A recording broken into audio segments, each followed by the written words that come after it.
क्या आप जानते हैं कि भारतीय प्रवासियों की संख्या दुनिया में सबसे ज़्यादा मानी जाती है? यानी कि भारत से बाहर रह रहे भारतीयों की संख्या दुनिया के कई देशों की संख्या से भी ज़्यादा है। विदेश मंत्रालय के आंकड़ों के अनुसार फिलहाल 3.54 करोड़ प्रवासी भारतीय और भारतीय मूल के लोग दुनिया के अलग-अलग देशों में निवास कर रहे हैं और ये भारत की एक बड़ी ताकत है। और इस ताकत को समझने का प्रयास किया जा रहा है उड़ीसा के राजधानी भुवनेश्वर में, जहां चल रहा है प्रवासी भारतीय दिवस समारोह।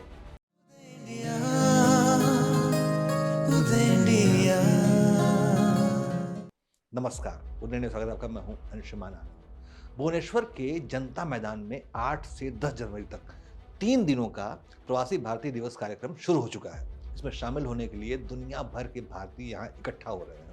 इस बार के कार्यक्रम की जो थीम है वो है विकसित भारत में प्रवासी भारतीयों का योगदान। ये थीम रखी गई है।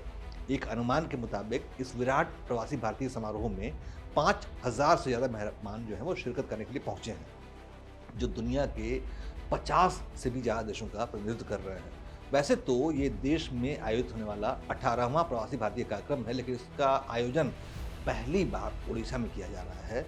बुधवार को इस समारोह की शुरुआत विदेश मंत्री एस जयशंकर ने की, जिन्होंने अपने उद्घाटन भाषण में उड़ीसा की समृद्ध सांस्कृतिक परंपरा और विदेश व्यापार को पुनर्जीवित करने की मांग दोहराई। विदेश मंत्री ने प्राचीन काल में उड़ीसा से बाली, जावा, सुमात्रा जैसे देशों में होने वाले व्यापार और इस व्यापार को करने वाले साधुओं को याद किया।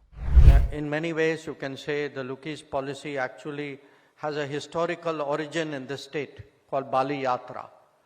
That the connect to Southeast Asia actually started in Odisha. That today, this eastward connection, and I can visualize it in the coming decades. When I was last time in Singapore, we have a ministerial mechanism.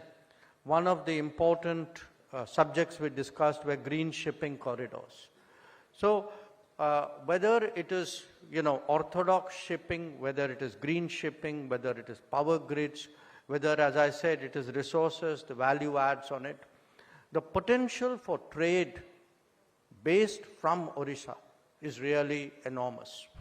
Orissa के भुवनेश्वर में चल रहे प्रवासी भारतीय दिवस की शोभा बढ़ाने के लिए इसके दूसरे दिन यानी 9 जनवरी को प्रधानमंत्री नरेंद्र मोदी खुद यहां पहुंचेंगे। इस बार के कार्यक्रम के मुख्य अतिथि त्रिनाद और टोबैगो की राष्ट्रपति क्रिस्टीन कार्ला कंगालू हैं, जो कि डिजिटल रूप से समारोह को संबोधित करेंगी। जिसके बाद इस बृहद कार्यक्रम के समापन सत्र की अध्यक्षता खुद महामहिम राष्ट्रपति द्रौपदी मुर्मू करेंगी, जो कि विभिन्न क्षेत्रों में उपलब्धियां हासिल करने वाले प्रवासी भारतीय समुदाय के सदस्यों को प्रवासी भारतीय सम्मान से सम्मानित भी करेंगी।